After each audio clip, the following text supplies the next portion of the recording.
It's been a while, Kate. I was bewildered. I had just run into my ex-husband, Steve, who had eloped with my sister Mary 13 years ago.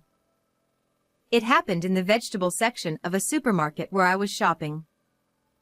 My daughter, Emily, who doesn't remember Steve as her father, stood beside me, looking curiously at both of us. I tried to ignore him and walk away. Wait. Listen to me. Steve grabbed my wrist as I tried to leave, holding on tightly.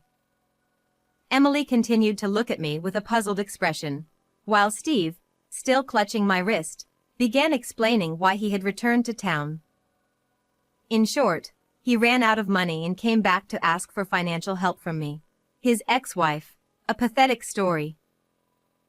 Anyway, let go of my hand. You're still living with that old man at my parents' place, right? I can't believe it. We are divorced, you know? He felt responsible for your elopement and has been helping us. Don't insult him. Whatever. Mary and I will be living at the house now, so could you take the old man and leave? I shook off Steve's grip and glared at him. Despite my angry expression, Steve shrugged it off with a joking "I'll be in touch" and walked away. Emily watched his retreating figure and then smiled at me. You did it, Mom. My name is Kate. My marriage to Steve was like an elopement. Steve's mother had already passed away, and when we decided to marry, it was on the condition that we live with his father. Shortly after we started our new life, we were blessed with a child. We named her Emily, and our lives were filled with happiness as we showered her with love.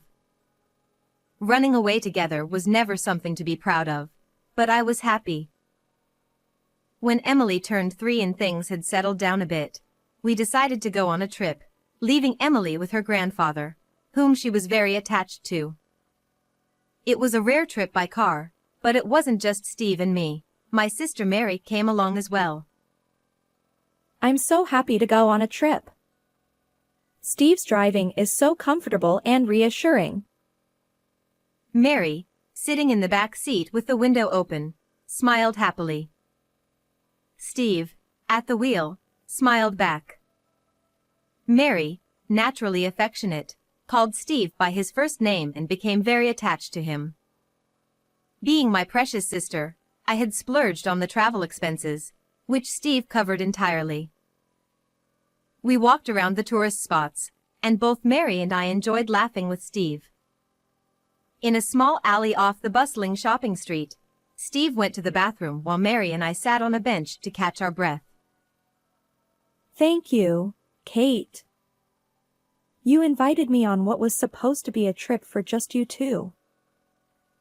It's fine. Steve seems to like you too. I see. That's good then. Mary tied her long hair back, and a sweet scent wafted toward me. Sensing my silent gaze, Mary smiled gently. Do you like it? It's my favorite, the scent you gave me.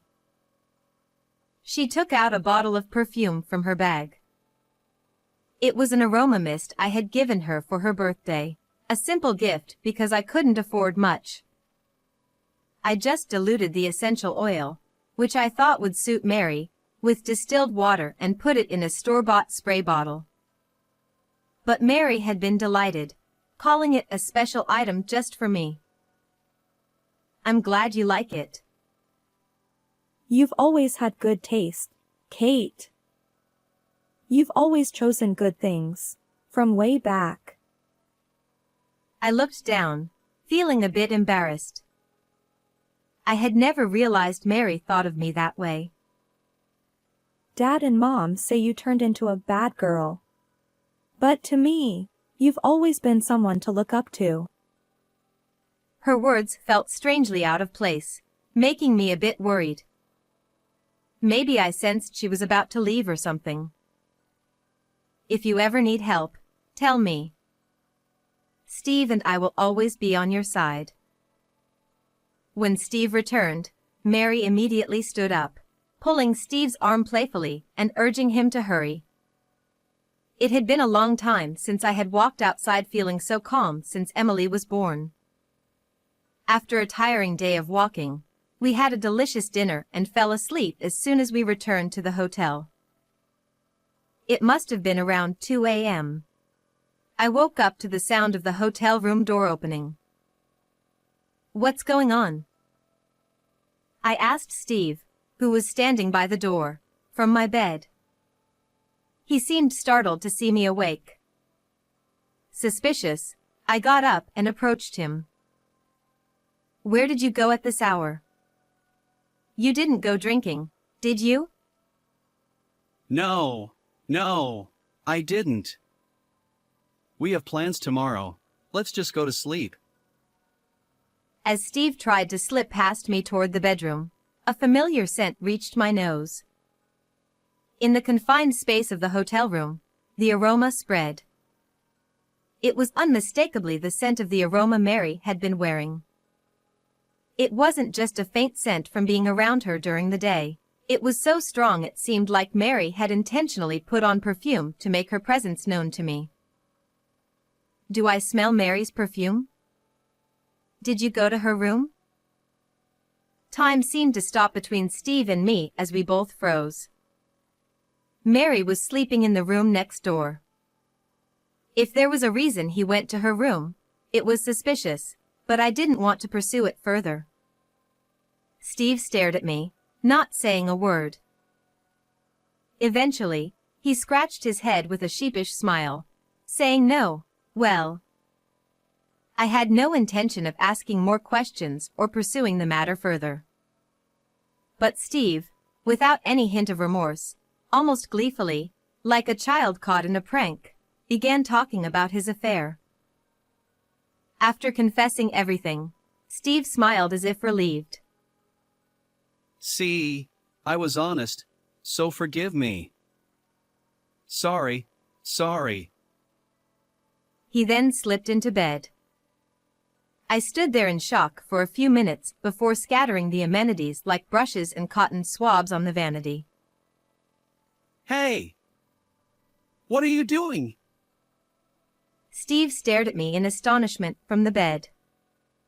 Ignoring him, I threw his clothes and shoes at him, then rushed outside. It was 2 a.m., and the sky was filled with stars. Steve didn't follow me as I fled the hotel with just my wallet and jacket.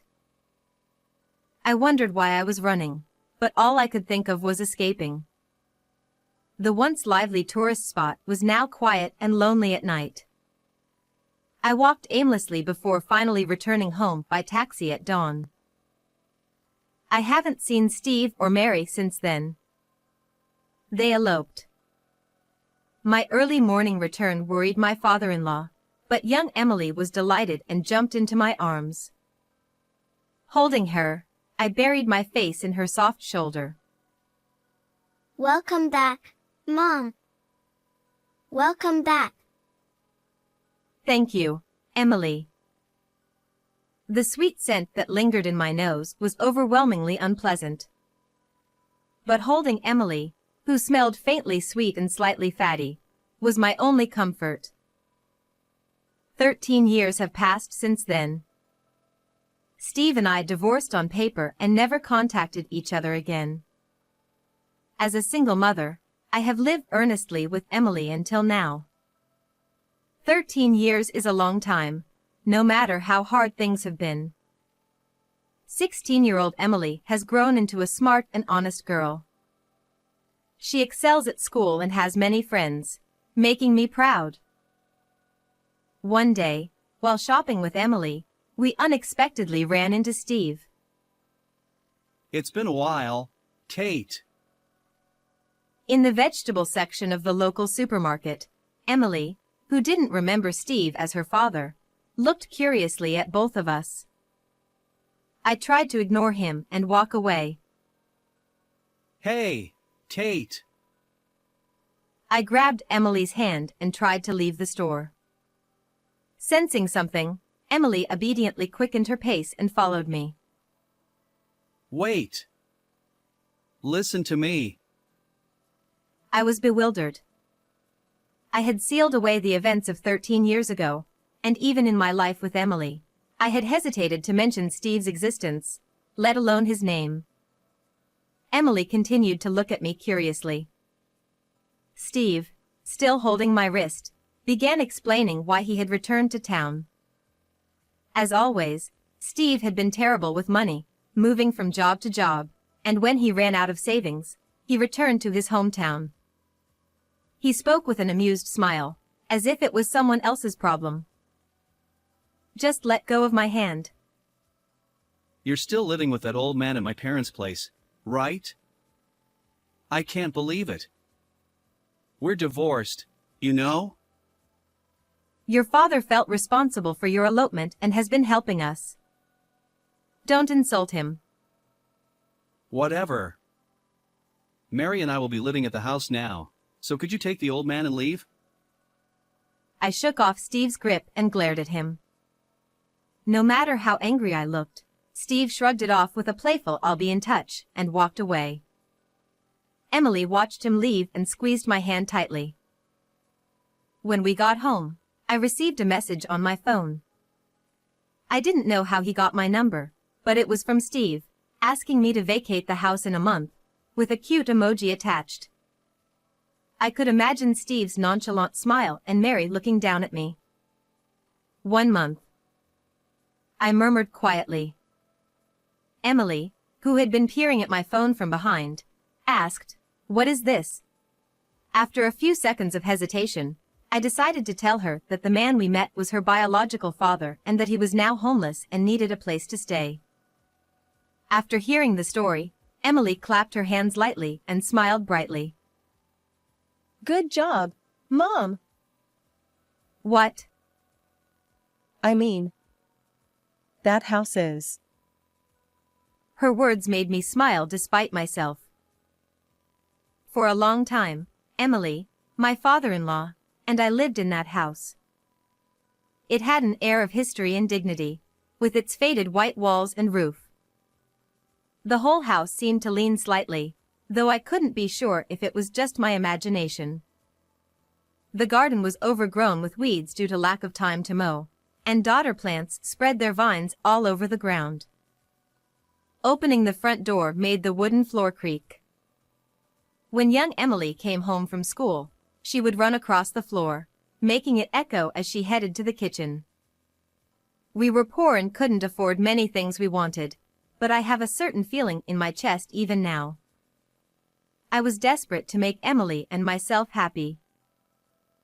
A month had passed since I reunited with Steve after 13 years. My phone rang, showing Steve's name on the screen. I took a deep breath before answering.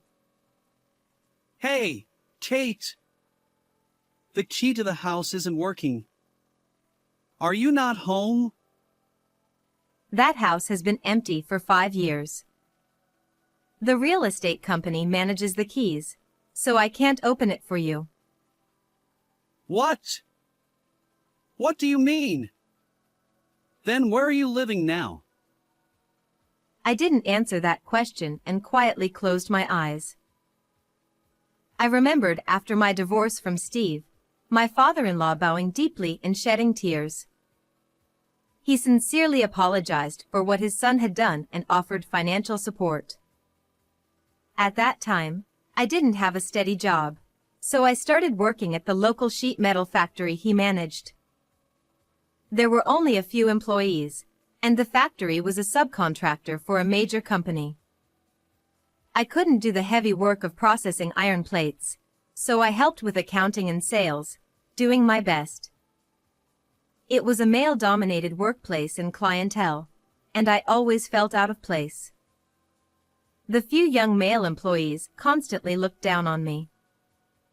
I lacked physical strength and knowledge. With Emily to care for, I couldn't do overtime and often clenched my teeth in frustration. When one of the employees, whose face I can't even remember now, told me, "After all, you grew up as a spoiled child, I cried at home where Emily wouldn't see. But I kept working harder than anyone, increasing my industry knowledge and connections. I wanted to fill the void of a missing father for Emily with money. Money. I wanted money. I wanted to buy Emily the clothes and food she liked, anything she wanted. Even if it was tough, I wanted to smile in front of Emily and remain a strong mother. Eventually, the company's management improved significantly. I developed a system that allowed precise processing and quick delivery in the sheet metal industry, and I earned a high position in the company. Now, I live a stable life financially and have been living in a luxury condominium with a concierge for 5 years. Originally, Emily and I had no plans to live in such a luxurious place. But my father-in-law, who had been living with us, told me, Kate, thank you so much for everything until now. I can't thank you enough. "It's not that. I'm the one who should be grateful for hiring me despite my divorce from Steve and having no ties anymore." One day, my father-in-law made a proposal. A luxury condominium was going to be built locally. As a token of his gratitude for the immense help I provided in both his personal life and the company, he wanted to buy a unit for us. From now on, you and Emily should live together. "That's too much. I plan to stay in this house forever." My father-in-law shook his head. As he aged, I had some concerns about his personal life. Anticipating my worries, he smiled and said he would also buy a separate unit in the same condominium to live in. This house is very old now. Emily must be embarrassed. Don't worry, I've thought about college fees and coming-of-age ceremony costs. I'm not worried about money. I'm not dissatisfied with our current life. I'm sure Emily feels the same way. I know, I understand, but The house was indeed old. The exterior, in particular, was in terrible condition, with peeling white paint making it look bad. Emily never brought friends home, likely out of embarrassment. I should have decided this sooner. I was too focused on work and didn't pay enough attention to our daily lives. The path my father-in-law and I walked was never smooth. There were unstable times in the company's management. We lost jobs when clients went bankrupt, and employees had accidents. But no matter how tough things got, we faced them together, supporting each other. Our relationship was more than just boss and employee. We became comrades who overcame hardships together. All right. If buying the condo is for Emily and me, I would be happy. Thank you. Yes, I am deeply grateful to both of you. But I have one condition. My condition was that we wouldn't live in separate rooms in the condominium but live together. My father-in-law was surprised and confused by my proposal, but I continued without hesitation. It's wonderful to move into a new, comfortable home. But we are family, so living together is natural, right? Kate, that's very kind, but Emily needs a grandfather since she doesn't have a father. Please, for Emily's sake, live with us. I always wanted to repay my father-in-law, who supported me and Emily so desperately when we were abandoned by Steve. Running a factory was never easy. He was always working at the factory. Even on days when heavy snow forced employees to take leave, I vividly remember him working alone in the factory. There were times when the workload exceeded what the employees could handle. My father-in-law stayed and worked long after sending the other employees home. Whenever I worried about him working too hard and spoke to him, he would always say, Kate, spend as much time as possible at home with Emily. Don't worry. If you need money, just tell me.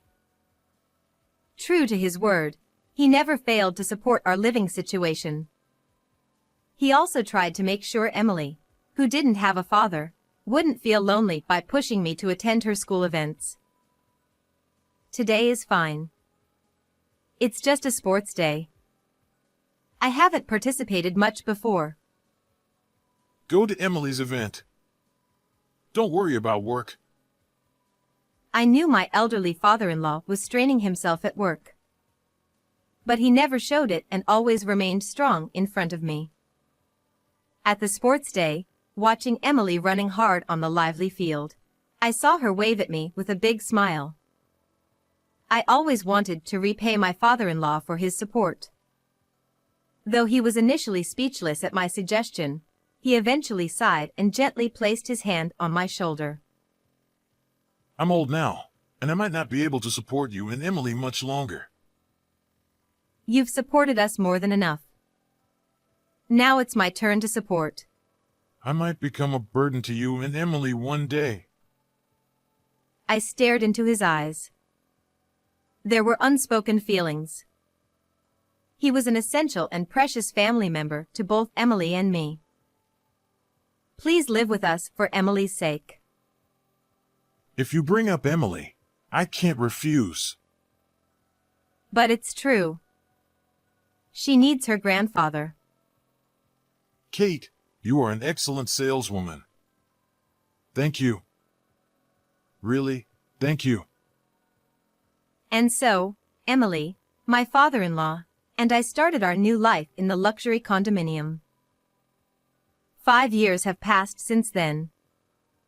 The old house where we spent so much time is now empty. Sometimes, when my father-in-law passed by it, he would lament how sad it was that no new residents moved in. Even though it had been entrusted to a real estate company, it pained him to see the house becoming a ruin. Emily knew his feelings, so when she heard that Steve planned to live there, she was happy for him. But Steve didn't understand the situation. The house had been empty for 5 years and was already a ruin, with significant damage to the walls and roof. The real estate company had informed us that it would be demolished soon. Hey! Are you listening? I can't live in this filthy house.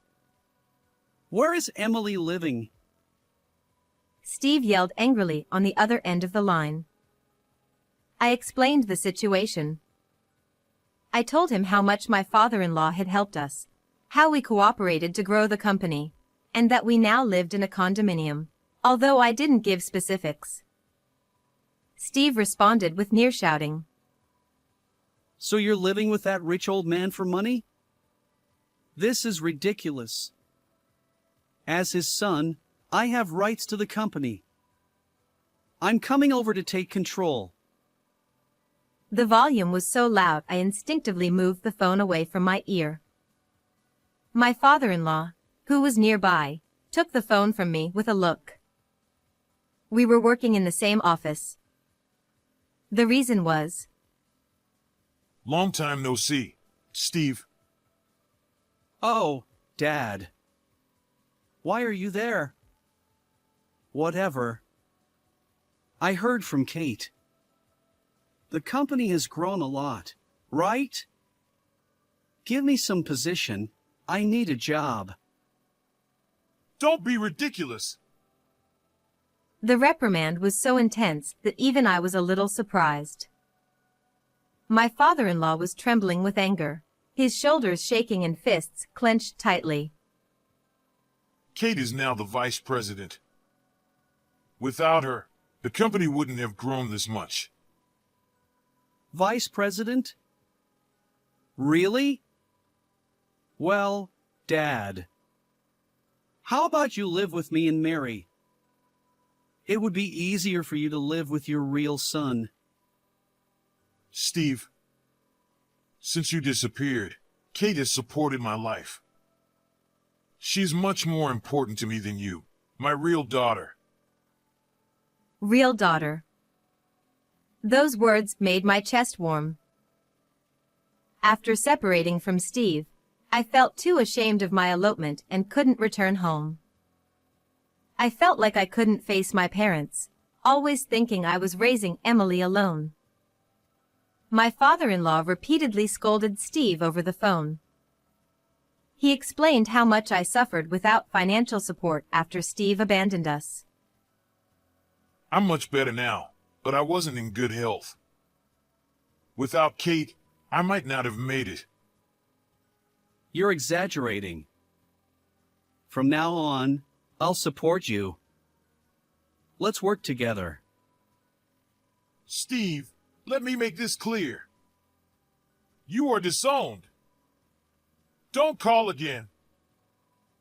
Without waiting for Steve's response, he hung up. Only my father-in-law and I were in the office. We looked at each other and burst into laughter. We didn't need words. We had become like a real father and daughter. I hadn't raised Emily alone. I was grateful from the bottom of my heart to have a genuinely kind father who laughed with me. Steve never contacted us again. He had always lived like a drifter, so no one worried about his disappearance. But 3 months later, my phone rang with an unknown caller ID. It was my day off, and I was at home. Emily, unusually, offered to make lunch, so I was sitting on the sofa, watching her cheerfully cook. Hello? Do you know who this is? A familiar voice came from the phone. How could I forget my sister's voice? When I asked, "How are you?" Mary replied briefly, "Good." Even without seeing her, I could tell she was down. Mary confessed that after eloping with Steve, she had an affair with a married man. Recently, his wife found out and sued her, resulting in a large settlement she had to pay. I'm sorry, Kate. I know I'm in no position to ask, but can you help me? Please. I understand your feelings, but I can't help you. Why not? What about our bond? You said you'd help me no matter what. Yes, no matter what. You are my precious family. But now, I have an even more important family in front of me. Emily brought the beautifully plated pasta to the table from the kitchen. My father-in-law cheerfully prepared drinks and forks. Seeing me on the phone, Emily and my father-in-law quietly clasped their hands and started eating the pasta. The faint scent of garlic spread in the room, and I felt my stomach growl slightly. I see. There's no convenient help now. That's right. I love you, Kate. So I wanted to be like you. I don't think I'll ever fully understand the meaning behind Mary's words. After eloping with Steve, did Mary live a life like mine? What kind of life is that? It would be a lie to say I didn't resent Mary for taking Steve away. But she's still my sister. As my sister, I want her to be happy.